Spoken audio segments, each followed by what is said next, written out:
All right, with that, I guess we'll get into it. So I just got confirmation. So I do appreciate that. And so we'll just roll right into it. And yeah, if you guys are sending questions and all that to me, unfortunately, I can't see them on my end. So it might be because I don't have enough. I can't do super chats or anything like that. I'm not monetized at this point. So, but hopefully by your support, we will get there in time. So the topic for today is really, I think we're going to focus on is how to be a good catechumen, right? But I would say that in addition, this extends really to everyone, because the process for being a good catechumen is exactly the same process as being a good Orthodox Christian. And the reason for this is because I think too many people approach, if I'm going to talk about, I guess, briefly, what are some of the problems that we encounter kind of right off, is people look at coming into the Orthodox Church as the goal, as the end in view. But the truth is the exact opposite of that. Coming into the Orthodox Church it's the first step. It's the first step. It's like, I like to think of it in relation to like martial arts or something. There's a lot of people that think, oh, hey, I got my black belt, now I'm good, I don't need to practice anymore. No, it just means that you've accomplished a basic level of something, and now the real learning begins. And I think we should look at coming into the Orthodox Church along the same lines. The learning should never cease. The growing should never cease. The only thing I would say that really differs between being a catechumen and, obviously once you're been baptized and brought into the church, is the fact that you have a much greater access to the arsenal of our faith to engage the enemy. And really the primary enemy is you, right? Is our self-will. And so you're introduced to a lot more, powerful weapons in that war. And but the war doesn't cease. The war actually just getting underway. And what I think most people will find is as you spend more time in the faith, really that gets to be a lot more difficult. So I think that's where we'll start. I kind of want to set the context, but I think that's where we'll start in this whole process is to understand that becoming and really living as an Orthodox Christian, as I've said elsewhere in other videos, it's the hardest thing that somebody can do if they do it right. And that should be your context for being a catechumen, for coming into the church, is not looking at it for so much what you think you're going to get out of it, but from the perspective of what you're going to have to put into it. Okay. So to say it more succinctly, go into the catechumenate with the understanding that the goal isn't to be baptized. The goal is to live and die in communion with Christ. That's the goal. Baptism, or chrismation, for those who that's how they come into the church. That's a whole nother debate I don't want to get into here. But for coming into the church, that is just a means. It's the first step, really. It's the first step in this process. Everything you're doing now is preliminary. It's preparation. Now, traditionally in the ancient church, the standard, the norm was 3 years as a catechumen. And of course, very few people insist on that today, myself included, because, we obviously understand circumstances are different. However, what I would want to be clear about is that there really shouldn't be a fixed amount of time, because it's not based on what you've learned so much, but it's based on where you are in the process of being able to adopt that union, be able to adopt that communion. And so the thing to bear in mind, the thing to think about when you're coming into this process is that it is not for learning just about the faith. The academic side of it is one piece, and it's a necessary piece. It's important. but it's not the real reason that you're here. The real reason that you're here is to learn how to live as an Orthodox Christian. And so for that reason, I think it's important to not get hung up so much with, okay, it's going to be a year or 2 years or 3 years. I mean, that's maybe a minimum. I can see value in that if we just establish that that's how long it takes to establish seriousness. But I also think that it really needs to be based on the individual, and therefore it really is good when um, when the person is in a church where they're able to really get to know and to be known by the priest who is catechizing them. Okay, it's very important, to really to start with that relationship, building that relationship of spiritual father to spiritual son or daughter. And so it begins there. And realistically, my position, at least my opinion on this is that, a lot of what we do as as catechumens should mimic pretty closely to what we do as Orthodox Christians. So for example, I have had people come to me and confess. Now, of course, I can't give them absolution because they're not in the church yet, but I can certainly hear their confession, wear the stole and listen to their sins and offer advice. And then, so far as they're telling me about their sin, that itself can be healing on some level. It's not the same thing, of course. I would never say that, but there's still value. There's still healing that goes along with that. And the same goes for things like fasting. Okay. You should try to be living the fast to the degree that you're able to, with the direction of your spiritual father. Now, I would like to speak, I guess maybe we can, this is a good enough spot to start with on the fast. A lot of people will come to me and say, oh, I can never be Orthodox because the fast is so difficult, right? So that obviously is a demonstration of the complete wrong orientation of these things, right? The truth is that should never be an obstacle. And if somebody has legitimate health reasons, they have some legitimate reason why they can't do the fast, well, of course, that's going to be worked out with their spiritual father. The fast isn't, or any kind of asceticism for that matter, is not about crushing, right? It's not about maybe crushing the former self, right? But it's not about working against you, right? The fast exists for man, not man for the fast, is my point. So, it should be something done in such a way that it benefits in the long run, that benefits you spiritually. And that requires the guidance of a good spiritual father to determine that.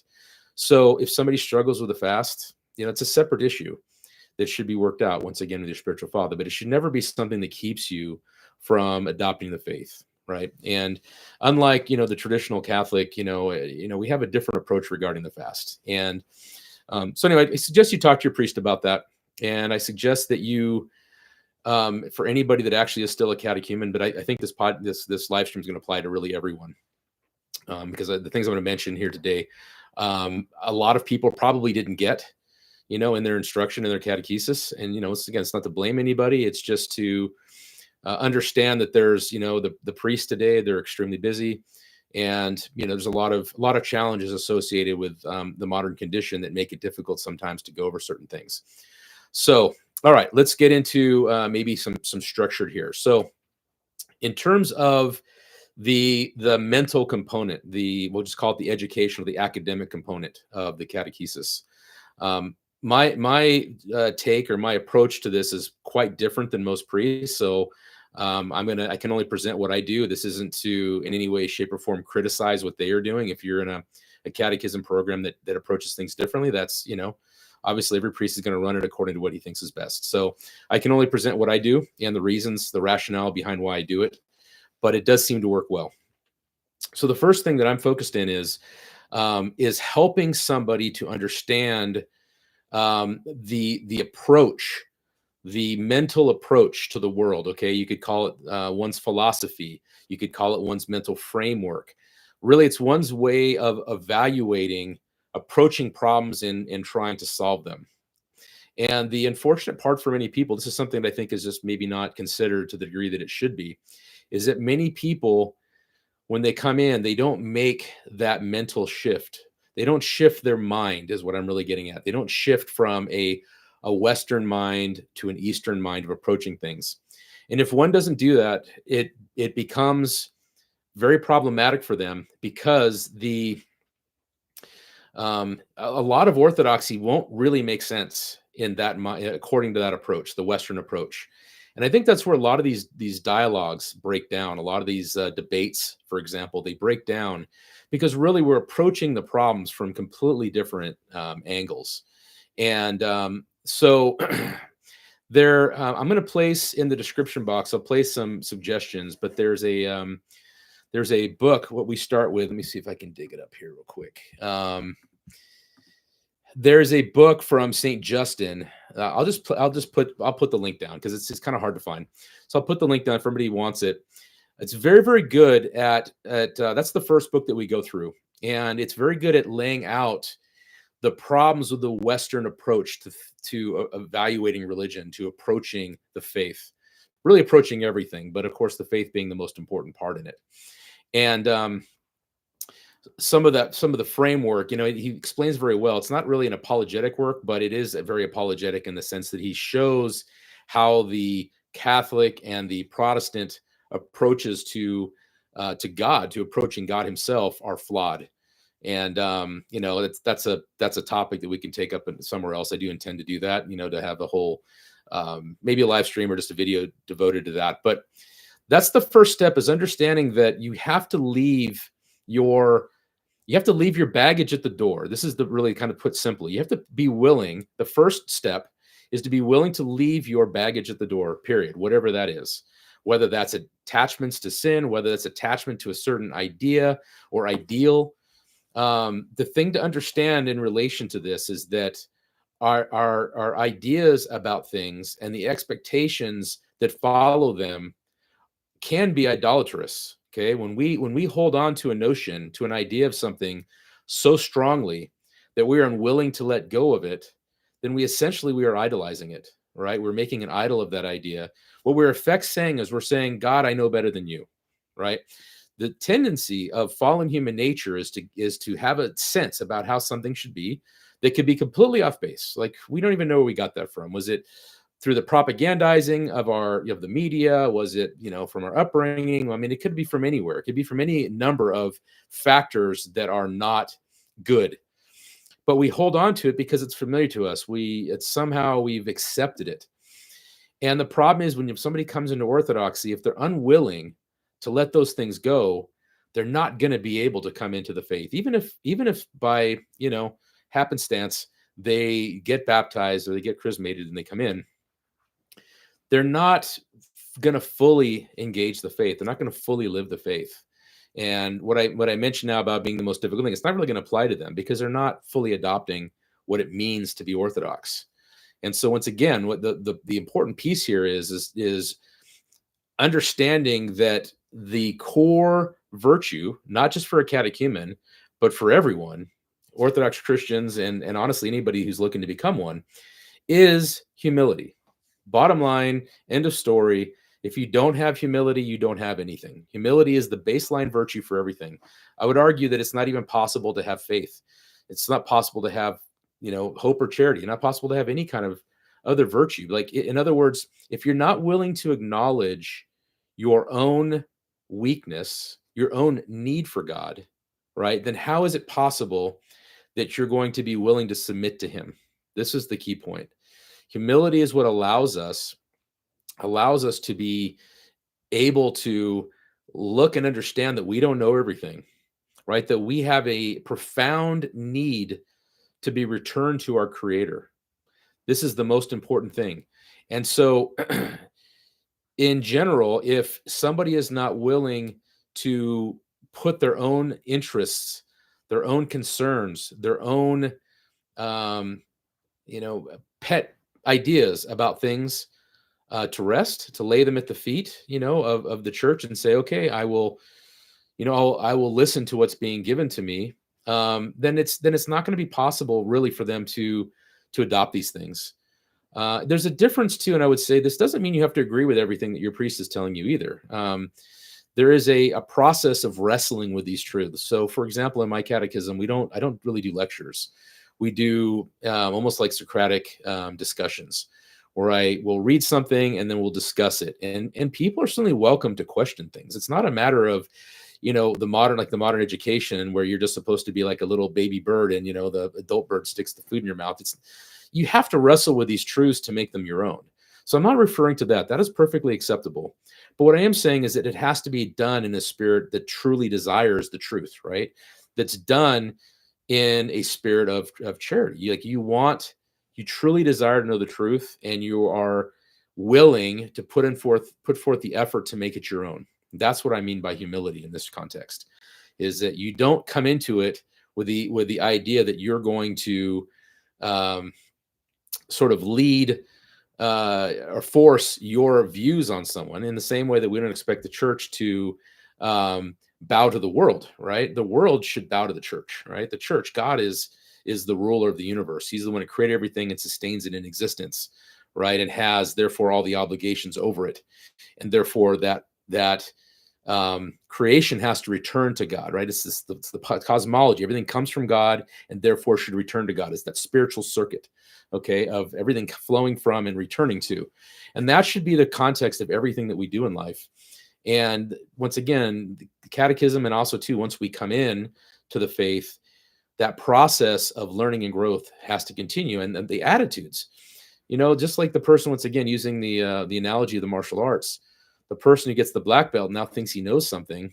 I mean, how many people, black belts, they then pick fights and they put themselves in bad situations, and then they just get totally beat up, right? Like you don't want that. The whole idea is we're pursuing these things because we want to grow. We want to grow in love of Christ, and of course, in this love of God. Then through that love of God, we come to love everything else, right, in life. And this is the important part. So that should be the context. Anyway, the underlying context of everything we do, both within, why we're being catechized, and also too, once we then come into the faith, is this approach of accepting, maybe it's wrestling with, asking the question for sure, but being willing to accept the answer. I guess maybe that's a better way of putting it, is be willing, ask the question, be willing to accept the answer, even if it's not what you thought it was, right? That's a good disposition. Disposition, I'm planning to do a bunch of videos on this in the future, but disposition, really, attitude is everything. Disposition towards these things is so crucial. So let's take up the question of the ortho bros. Okay, I think that's no discussion of catechesis is complete without that. I think this is a good time to mention it. First of all, let me say I'm a big fan of the zeal that the ortho bros, that they bring to the table. And just to be real quick, as Father Deacon Ananias reminded me in the podcast I do with him, you should check that out if you can, go to his channel, and patristic faith. And that we discussed this, and he reminded me he was the one who actually coined that term, but it wasn't a pejorative when he expressed it. He meant it in affectionately, and I agree with him on that. It should be a term that maybe is a classification, but not one that has negative connotations. Okay, so the problem can come about with that, of course, when zeal is not tempered, or zeal is not really zeal. It's more maybe prideful ambition. Okay, and I do want to delve into that. Maybe we can go into this now. What is the difference? Maybe we can start with this. What is the difference between zeal and sinful ambition? Okay. It's one thing, ego, the self. Okay. So zeal plus self is sinful ambition. Okay. Motivation minus ego equals zeal. Okay. That's kind of the equation there. And it makes perfect sense, because zeal should be for the things of God, right? True zeal is for the things of God. And we at best are but an instrument of his grace, right? That we are used in that divine plan. And that's what we desire. We desire to be united with Christ and to serve Christ, to be an instrument of his grace. And we certainly cooperate in this process. Okay. We're not just, passive in this. I mean, we have to actively participate, but it is God's grace ultimately that enables us to be able to do anything. So now applying this thinking to what can sometimes go off the rails. If somebody is coming into a discussion, right? If somebody is coming into, they're talking about orthodoxy, and their goal is to demonstrate to others what they know, okay, that is not the right approach, okay? We speak the truth in love, and that is not speaking the truth in love. And if somebody's a catechumen, I guess I would ask the question too, should they really be engaging in discussions online about the faith when they themselves, are struggling to learn what it even means to be Orthodox. Obviously, I would suggest not. If in general, I would say that's not a good idea, right? It's not prudent. And if somebody is having a relationship already with their spiritual father, I would imagine now there might be exceptions to this. Of course, there are exceptions to most things, but for most people, I would imagine that their spiritual father would advise against that. Okay, because realistically, you don't want the blind leading the blind. And what I think people don't understand is that orthodoxy is because it is so immersive and so much more different than people realize. There's so much to it that we don't grasp the differences of as Western Christians typically, until we've been Orthodox for a while. It's when you really realize it, is when you've been Orthodox for a period of time and you realize how much you don't know.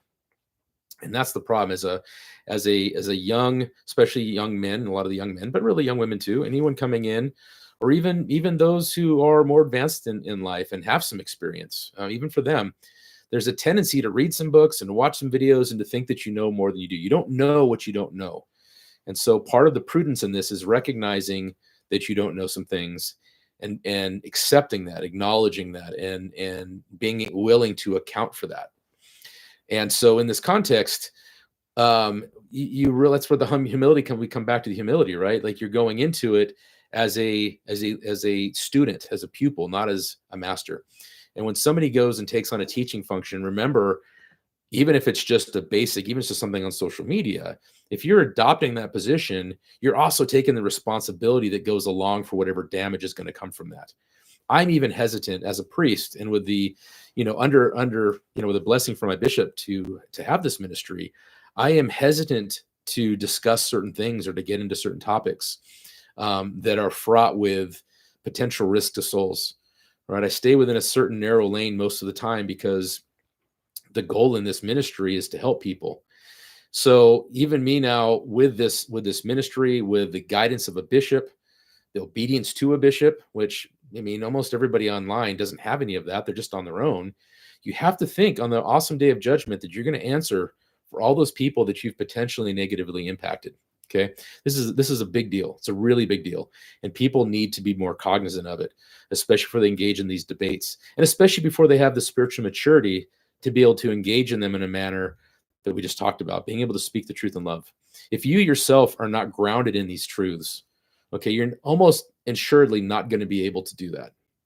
It's almost a guarantee, because if you're not fully immersed, you're not living these things, you can't really express them in a way that's going to do them justice. Okay, this is the real key point.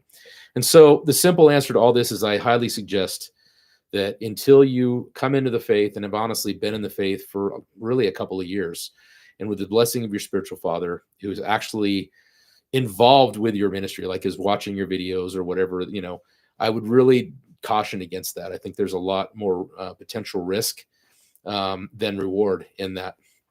So anyway, so that's where I think the ortho bros, quote unquote, get a bad name, is maybe sometimes they engage in discussions that are not wholesome for them or others. And so I would definitely caution against that. But I would say that what they bring that's very valuable is that zeal, because the truth of the matter is, having worked in two parishes now, you tend to have kind of two different poles in the parish. You have the one we're talking about now, and then you also a lot of times have the other pole of people that just go through the motions. They're just there. This is what they've done their whole life. They don't really take it. I'm not saying they don't take it serious. That would be unfair, but they don't present that zeal. Now it doesn't mean, we got to be careful there as well, because it doesn't mean that they don't have it. Like maybe their zeal takes a different form. Maybe they have a very, very powerful spiritual life. So we need to be careful there too. Zeal should not be measured strictly in physical or external actions. All right. They may be very zealous, but it can also happen that they're not. It can also happen that they're in a rut. They just go through the motions. And that of course isn't good either. Right. And Christ is very clear about that. Be ye hot or cold, but because you're lukewarm, I shall vomit thee out of my mouth. Right. We never want to be lukewarm. So the value that all these young people bring is they have that zeal. They really do. I genuinely believe most of them really do want to adopt these good things. They want to be a part of this, and they probably most of them want it largely for the right reasons, I'd say, but there are some maybe wrong reasons intermixed in that. And our Lord's parable about the seed, the sower and the seed, I think is very valuable here.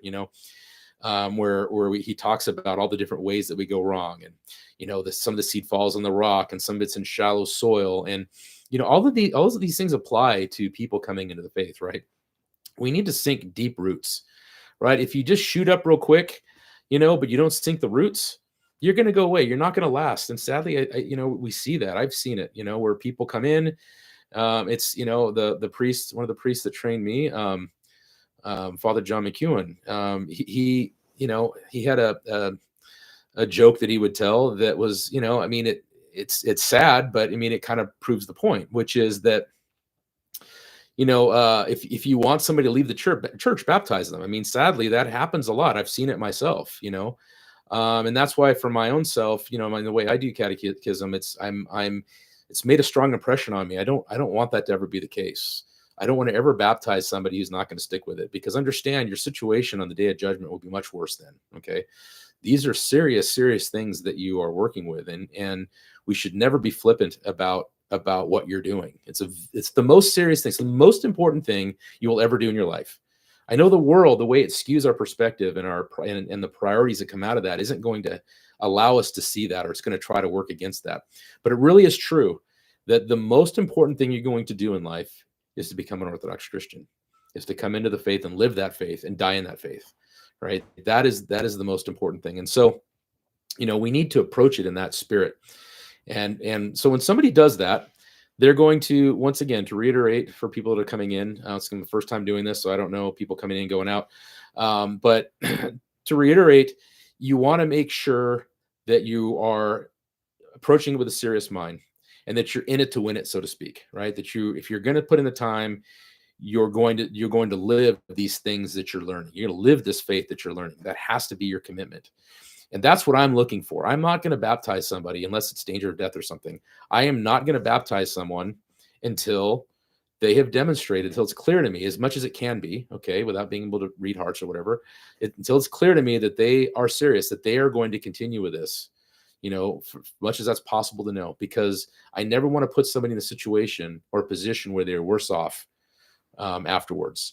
And so that's why I make it hard. That's why I push, and I challenge the people that come, to my church and want to come into the church, because I want to make sure they know what they're getting into. So the obligation for us on the priest side, I would say, this isn't all about you. We have an obligation too. Let's address that for a moment. We have to make sure that we don't sell you a bill of goods. I know something about Gen Z that I think is very fair. They very much want the truth because, and it makes total sense, they have been lied to by everyone. The fact that anyone in Gen Z is even thinking about orthodoxy, to me, is a miracle. When you consider how much propagandizing, you are the most propagandized generation in one sense, but on the other hand, you also have an advantage because you have access to all the world's. You grew up with access to all the world's knowledge, or most of the world's knowledge. Okay, I'm a Gen X. Okay, and so we didn't have that. We could fall for some of the myths that are out there because we couldn't just look these things up. But we also grew up in a world that at least we didn't have the sense that we were being lied to. Actually, in truth, we were being lied to on a lot more things than we realized. Okay, but we didn't know that. You know that. You have access now. You've seen behind the curtain, so to speak, and you know what's going on. And so you don't want anything to do with, a misrepresentation. And so we as clergy, I think, owe you the right to express, to show you the faith whole and entire. Now, obviously, when I speak about problems in the faith, I'm not talking about the church itself. The church itself is immaculate, okay? The problems come from the people that are in the church. And we have to be honest about those problems, when we're bringing you in. We have to prepare you for some of the things that you, unfortunately, are going to see. So that's the thing, too, is I don't want to ever overplay, my hand here, or oversell what we have. Orthodoxy, once again, it's very challenging. It's very difficult to live right. I want to make sure people know that, and they're not surprised when it gets tough. I want them to know that they're going to see scandals. The worst things, the worst betrayals I've ever had done to me have been at the hands of Orthodox Christians. Is that a deficiency of the faith? Of course not. We're humans. We're fallible human beings. And I myself, of course, have done bad things. we don't we should never be scandalized by these things. We should never tie our love of the church or fidelity to the church to fidelity to people who are in that church, right? Because the two are really independent, right? We should judge the organization by the any institution, really. We should judge it by its tenets, right? What does it believe? What does it profess? As well as the best representatives, right, of that institution, right? In our case, it's the saints. So you should judge people, if they're going to judge orthodoxy, they should judge it not by, us fallible followers, because we're not always a great representation of the church. But the church should be judged by what it teaches, what it promotes for us, right? And here's a way to think about this. How is it just, how is it valid, right, or reasonable to judge an institution? And this is any institution. This is like judging saying all, police departments are bad because they're bad cops. Now, if there was something systemic in those departments, right, that led to abuse, which sometimes happens, then certainly in that instance, it would be just. But as a police department, as any organization, and the church in that sense has organizational elements, you have to look and see what the church teaches. You have to see what it requires of us. And if we are living in conformity with those principles, there is an end result that will come about. If we're not living according to those principles, then that's where the scandals come. That's when we're going to suffer the consequences, as anyone else will. It's not like becoming Orthodox is going to give you a golden ticket, right? Hopefully nobody thinks that. Okay, it's like, cool, I'm in and then done, and I got my baptism, now I'm good to go. I mean, I don't know. I don't know the people that leave. I'm not sure what's in their mind when they do that, but it's absolutely not how it is. As I've said, baptism is the beginning. It's not the end. It's the starting point. It's opened up the arsenal for you, right? You can go into the armory now and get access to all that weaponry of the church. But now you're going to get sent off to war, right? Now the fight really begins. And so once again, serious mind, humility. These are things we're looking for. On the clergy side, we have to be willing and able to give you the real deal, right? To present for you how it actually is, and not to sell you to once again give you sort of a misrepresentation, because that's not fair to you. So with that in mind, the second thing we do then is the actual part that most people think of as catechism. So once we've kind of changed the philosophy, the way that people approach, right, that first book with St. Justin, which, like I said, I'll put in the description box below. Once they've had a chance and opportunity to divest themselves of this false way of thinking, now they can actually consider the faith. Now they can actually start to learn the faith, because now it'll make sense to them. Now they'll get it. If you go, once again, you start looking at orthodoxy with a mind that has not been moved, right, that isn't approaching these things in the right way, you're not going to derive the right conclusions. Let me give you an example. Let's talk about love, right? If I go to a modern person on the street and I ask them, what does love mean to you? Or do you love this person, or whatever? The problem is, for the modern person who doesn't have the benefit of the faith, they have no concept really of what love means, right? Love could be sex. Love can be, an affection for something. I mean, there's love it's a loaded word. A lot of words have multiple meanings, right? And so what we're really talking about is we want to make sure that when we're reading and learning the faith, we're understanding what the words mean in the proper context. This is true even of Scripture. This is why I'm not such a fan of just doing Bible study, right, without having the reference to the fathers, because growing up for us in a Protestant, predominantly Protestant communities, we are impacted. Our concept of a lot of these scriptures, we're familiar with them, but what we think they mean is oftentimes tainted, right, by the cultural influences.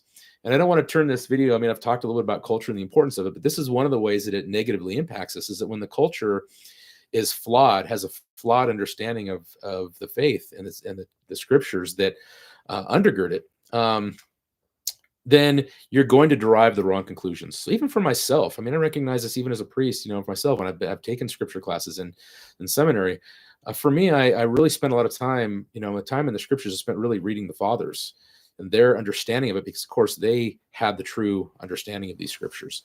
So anyway, all of this now, to tie this back, is related to, now we can go into and actually study the catechism. And for that, because I'm real core, we use, a book called The Law of God. There's two of them. It's not the one by the famous Russian priest who was martyred. Okay. But I'll just put the link down there too, where you can acquire it. This is the easiest way. But that book is very good. It's very simple, but it's very good at presenting what to do. It's kind of like the what, right? It's the what of how to be Orthodox Christian. Okay. And I would say probably the first book is the why. So St. Justin gives sort of the why to be an Orthodox Christian. I think that's probably pretty fair. The Law of God is the what. And then, that's what most people think of as catechism, right? They'll do the academic. It teaches, what the feasts are and all the sort of like academic things. And of course, this is important. We should know these things. Okay. It's not that we shouldn't know them. But they don't do us any good if we're not going to live in accordance with them. This is the key point. They're not going to do us any good if we're unwilling to live accordance with them. It's living the faith that gives these things value, or that makes it matter. Okay.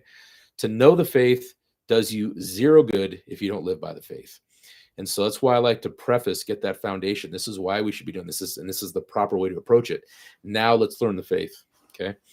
And once that is done, then the third component is really working on now cultivating the specifics of an actual spiritual life, okay, that are going to carry one through the difficulties and the vicissitudes of living in the modern world that is going to challenge your faith on every level.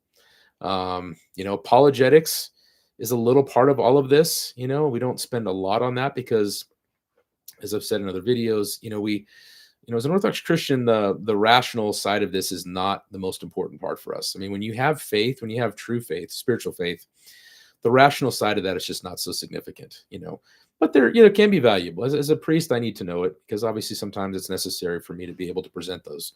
And that's why on my channel, for example, I guess I can reference back to my channel as a whole. There's a lot of reference to truth, and these are not popular videos. I'm going to produce them anyway because I think they're important. Okay. And my channel isn't just, I don't put things on there just because it's going to be popular. I put it on there because it's important. If we don't understand why we're doing what we're doing, we're not going to appreciate the value of it, right? And we're not going to see the necessity of it. Okay. It's really important that we understand that there is a reality, and that there are consequences for not conforming to that reality.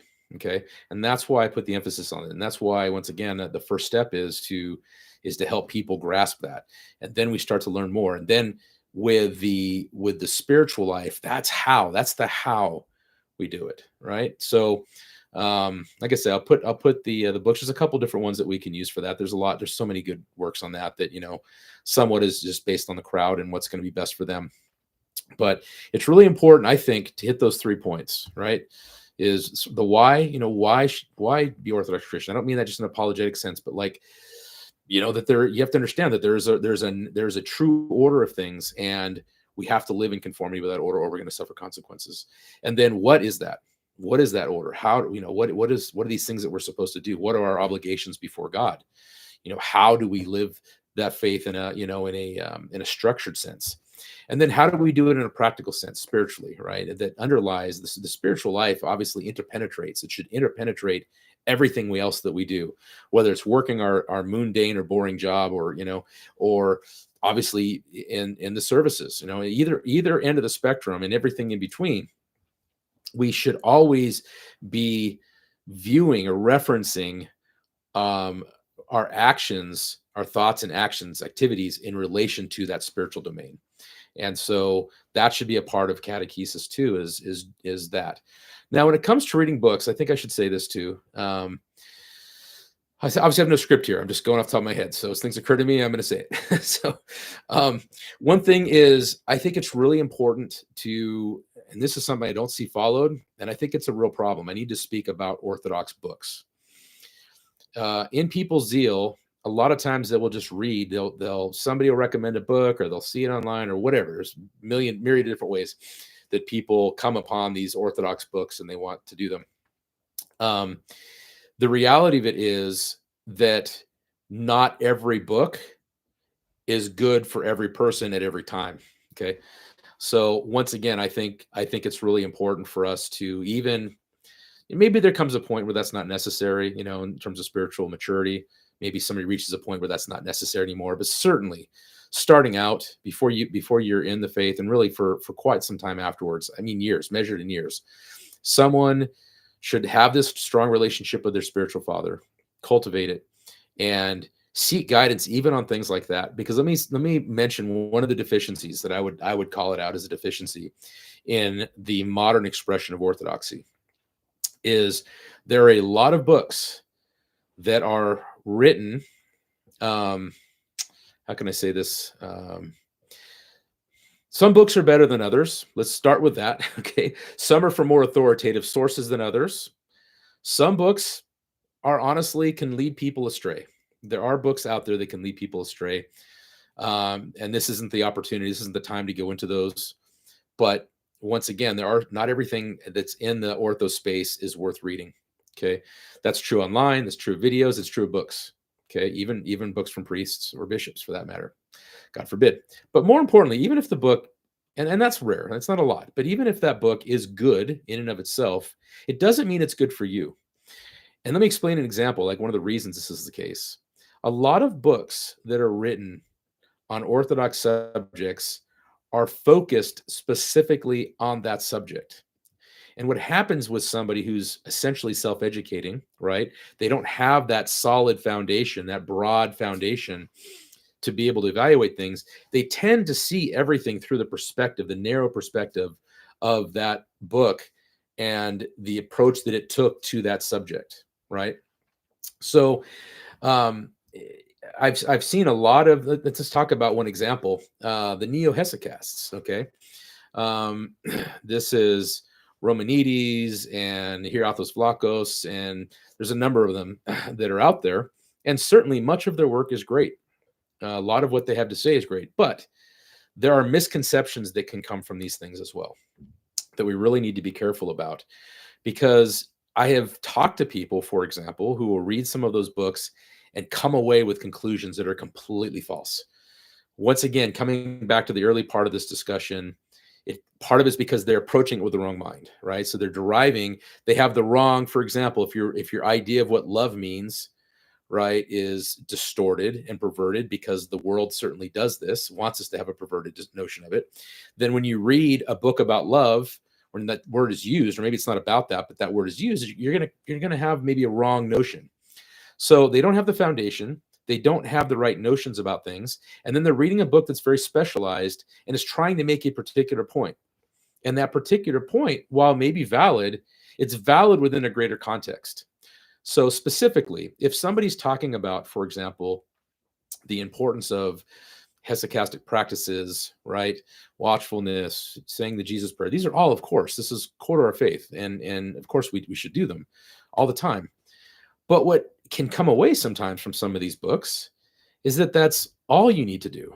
I've had people I've encountered, especially during COVID, the whole COVID thing, where people were like, oh yeah, I don't need to go to church. Wow. Because all I need to do is say my Jesus prayer. Well, that's a misapplication of that principle. That's not how that works. While it's true, certainly there were saints who lived in the desert and did this, right? One of the examples that came up, I remember during that time was St. Mary of Egypt. Well, what I said to people when they say, oh, I don't need to go to church, St. Mary of Egypt to go to church. Well, okay, when you want to go live in the desert, for decades, then we could talk about that, but to put yourself in the same category, I mean, it's totally insane, I think. First of all, it doesn't make any sense. And it shows an incredible amount of delusion. I mean, I don't know what to put it. Just there's a spiritual blindness there in somebody that could say that. And it partially comes from people misreading, I think. You read this book about the glories of hesychasm and the importance of it and all that, and it is. But it doesn't exist in exclusion of these other things. Remember, orthodoxy, in a nutshell, in terms of the West, like one of the fundamental differences is the West is all about division. It's this versus that. Orthodoxy is more about this and that. Okay, so it isn't hesychasm, deep prayer life versus participation in the sacraments and liturgical life. It's hesychastic practice and participating in the sacraments. Once again, for the rare exceptions, those rare exceptions prove the rule. They don't act as an example of we can do whatever we want. Oh, well, there's, one obscure saint that had this one situation, so therefore we can all do that. No, that's what made it exceptional. And there was a special grace and special circumstances, but that doesn't apply to the norm. It's not the norm. And one of the problems we have in modern society, I think, is like confounding that. The media does it all the time. They'll take a very exceptional case and present it as though it's the norm. And I think we've all inherited this mentality that, if it happens on any level, then it's perfectly acceptable. No, it's not. No, it's not. So anyway, all that is to say, it's very important, you are what you eat, so to speak, right? As the old expression they used to, when I was growing up. But it's true intellectually. Right? The things that we read, we're feeding on these things. And so that brings me to my next point, I guess, that matters is that, as a catechumen, but also too, once you're Orthodox, you have to feed your mind, your soul, good things, beautiful things. Okay. This is reading good books. It's viewing good art, listening to good music. All of these things are going to impact you, whether you realize it or not, in subtle ways, usually, and sometimes more profound, more obvious, but always there's an approach. And I did a video on against Christian rock music, and it's a lot of people push back on that one, and that's fine, I understand, but I have many years of this, like, of experience of going back and forth with it.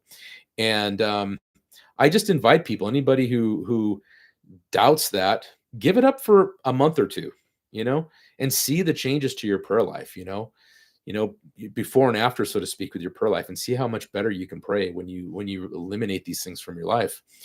Our modern culture is so ugly, right? There's so much ugliness in it. The art is ugly, the music, everything is ugly. The architecture, ugly, right? And that's not accidental. I mean, that's completely intentional. I mean, there's evidence CIA was involved, of course, obviously in Russia, the communists. Like, this is a thing that was done intentionally. They understood the relationship, and there's a spiritual effect that comes from. That's why culture, once again, is so important. And as I've spoken about elsewhere, and that we need to work on rebuilding this culture, at least within our own domain, at least to the degree that we have the ability to. And maybe just in your life, that's nothing more than just looking at beautiful art, right? And listening to beautiful music and reading beautiful books.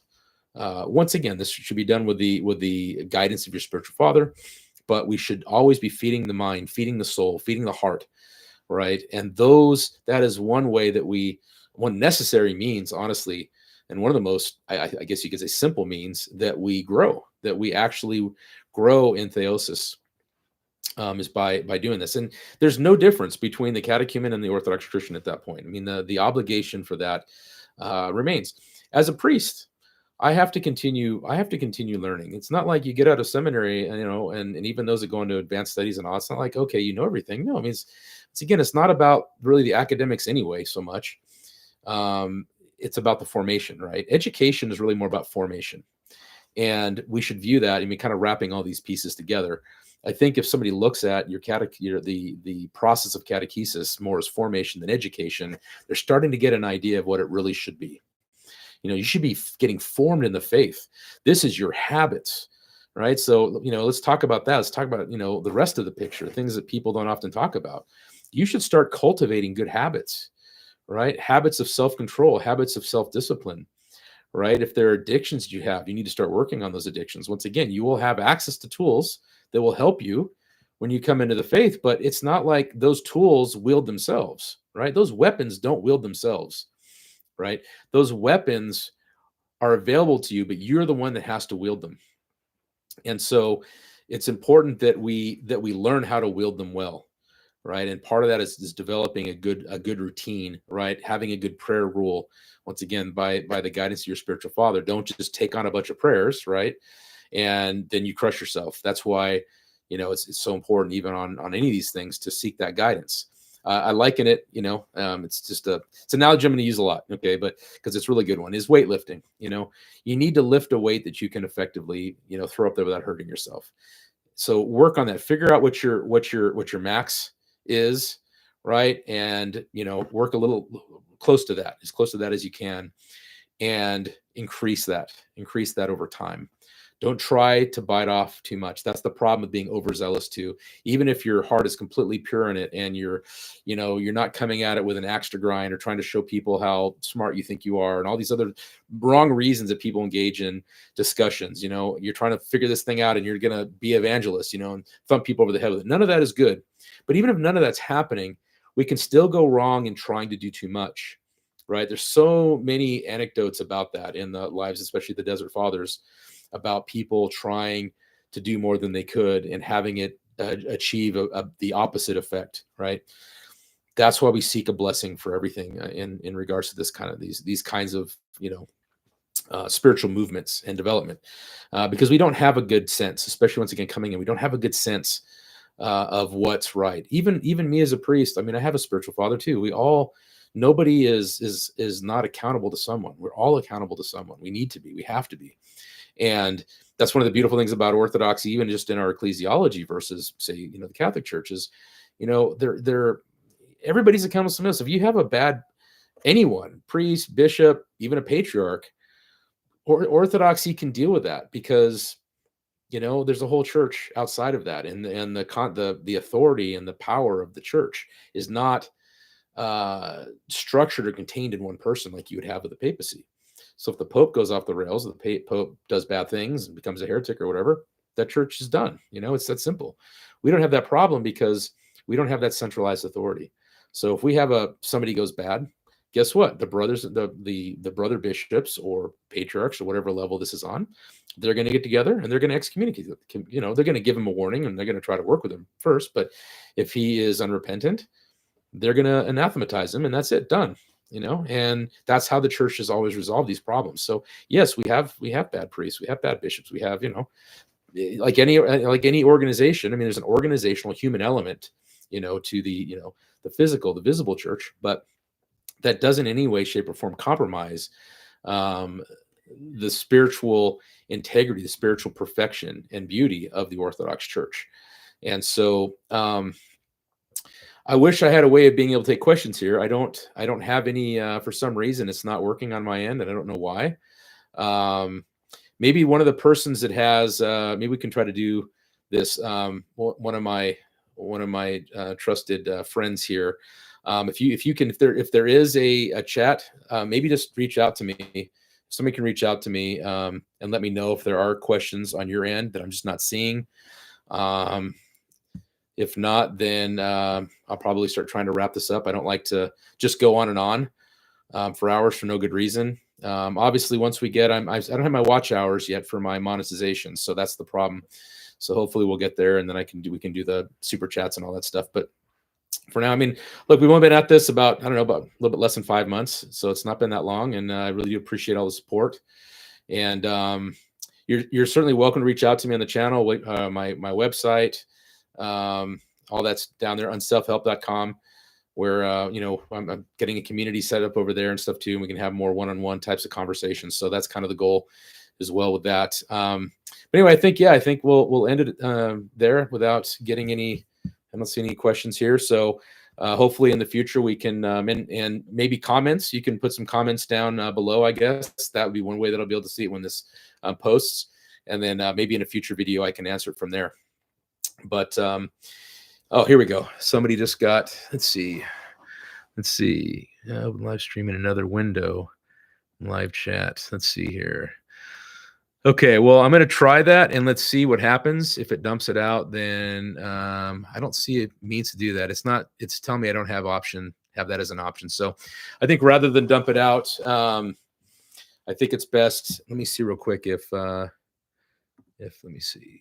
Mute that window. Yeah. Okay. That'll be something we'll try in the next one. I'm hoping to be able to do this every week. And so if there's questions, once again, we'll try to figure out a way to be able to do that. But I really do appreciate your time here. And I guess just to summarize and wrap this up, the key points are: come to it with humility, and that should just, once again, that can never go away. It can never go away. Humility is the foundation of everything. It's the foundation of the whole spiritual life, the whole spiritual edifice. That acknowledgement, that deep recognition of our need for God, that has to be there. You need to be serious. This is the most important thing you're ever going to do in your life. There is nothing else that's more important in your life. You need to treat it that way.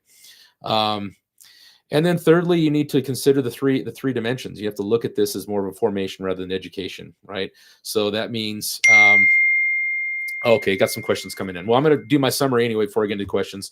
I'll finish that up. And, but yeah, so in addition to that, we need to make sure that we're addressing not just the mind, but the heart, right? That we're forming good habits, that we're doing good spiritual reading, feeding the mind, spiritual reading with the guidance of our spiritual father, making sure that we're doing everything with a blessing there. We're establishing that relationship, and that we're understanding that orthodoxy is a very different thing, and that we're coming to it with that understanding, and that approach. And okay, looks like I got cut off there for a second. But anyway, yeah, that we're making sure that we are approaching it in the right way. And yeah, let's go to some questions. Let's see here what we got. All right. Okay, how do I stop imagining things and fantasizing? Okay, well, that is definitely a big topic. I'm planning to do, honestly, I'll try to give a quick thing, but understand that this channel is going to be devoted to that. I mean, just briefly, I wanted to say that what I'm doing right now is I'm establishing a foundation for understanding everything that is about to come. Okay, my focus of the channel is going to be much more practical on practical things, but I don't want these practical things to exist in ether. They need to be connected to real things. So right now, I'm trying to lay the intellectual and the spiritual foundation for addressing them. So I do intend to have probably multiple videos on that subject. To give you one quick thing, I would say that I can, like, the 2-minute answer is, a lot of times you without developing a whole discipline that we don't have time to go to right now, one quick thing that somebody can do is to try to direct your attention to other things. A lot of times that's the only thing you can do. For example, when somebody wants to get rid of listening to rock music, for example, or they want to get rid of pornography, right? It's a big problem, obviously, for many people. The thing is, it's for most people, they don't have the core discipline, the willpower. Okay, they don't have the willpower to avoid those things on their own. So, and obviously by God's grace and the sacraments, they absolutely can and will be conquered. Okay, but what in the meantime, or during that process, what people really need to do, one of the core components of a solution is to find something else to focus on, right? Find an alternative. If you try to stop listening to music altogether, for example, or you stop trying to view any kind of images, or you stop trying to read any kind of works, whatever your passion is, right? You have to replace it initially with something that's legitimate. Because remember, this is why this makes sense. Sinful passions are simply that. They're a perversion of something that's good, right? When somebody engages in lust, right, what that is, it's a misuse of something that is good, right? Everything that God created is good. All our powers are good in and of themselves. What makes them sinful is when they get misapplied, right? We apply them in a manner that is not good. And that's what sin is, right? Sin doesn't have any true existence. Sin it's a perversion or a privation of the good, okay? That's all it is. And so if we approach sin in this way, right, it's a perversion of a good, then we pursue the true good, right? So if one has a struggle with lust, try as much as possible to see the spiritual dimension of somebody. Say there's a person that you're attracted to at work or something. Really try to see the spiritual in them, right? To shift our minds from the physical to the spiritual. And if one can't do that, well, then try to focus on something else altogether. You have to find what works for you. There's general principles here, and then there's specific applications to individual cases. But But really, that's what I find. If I have intrusive thoughts, and I get them too. I mean, everybody, we all struggle with these things. Some kind of thought to focus on this thing. Maybe it's something like somebody did something bad to me or whatever, and I want to focus on that and get angry about it or whatever. Is that going to be helpful to me? Of course not, right? It's not going to help me. And I know this. Logically, I know it, right? The problem isn't a problem of knowledge, it's a problem of will, right? A problem of heart, a problem of will. I desire to get angry because of whatever. I think once again, I have an idea. I have an expectation that people should treat me good, and therefore they didn't. So how dare them, and now I'm going to crush them or whatever, however the mind works. I have to divest. That's not healthy for me. I know it's not healthy for me. And the only way I can get the rest of myself to comply, so to speak, with my mind knows is right, okay, is to focus on something that's better. To look at the good in that person, for example. If I'm inclined to judge someone, right, because they did whatever, look at the good they did. Maybe I have to look at the bad that I've done. Maybe I have to, oh yeah, well, I did this stupid thing. I'm inclined to judge them. So a lot of times it's literally just shifting our attention, right? Whatever we focus on, right, we empower, right? Whatever we give our thoughts to, we give our heart to, these are things that we empower. These are things that we give power to. And in giving them power, they then have power over us, right? They potentially enslave us. And so anything, anger, lust, all these sinful passions, right? The application of something good in a manner that is not appropriate, all of that has to be redirected and shifted in such a way that now those powers work for our good. They support our objectives rather than work against them. Okay, so any other questions there? We're at now just a little over an hour. So, okay, here we go. Another question. It's coming up here. Here we go. Let's see. Okay, if you give me a second, I'll look it up. It's Our Life in Christ, I believe is what it's called. I just don't want to misrepresent it. Let me go to, I think I have it somewhere right here. Just give me 1 second. The book is, okay, Orthodox Faith and Life in Christ. And it can only be acquired from Eastern Christian Supply. I'll post a link there. They actually have copies for me. I've specifically requested this. Everywhere else is out of this book. So Orthodox Faith and Life in Christ. Like I say, I will post that, but that's what it's called by St. Justin Popovic. Very, very good book. Yeah, it's the baseline for, the foundation of all of our instruction. Okay, let's go back to, okay. All right. I'll put that there. Any other questions? Okay. All right. Well, if there are no more questions, I did pray before this live stream, but we certainly should end with a prayer now.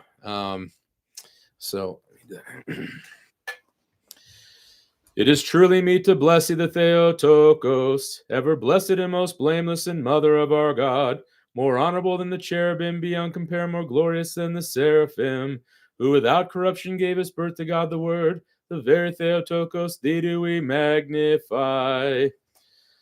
All right, well, thank you. Been wonderful being here. We'll try to do this hopefully every week. We'll see how it plans out and what the feedback is. If you liked it, please let me know that. If you didn't like it, let me know that too.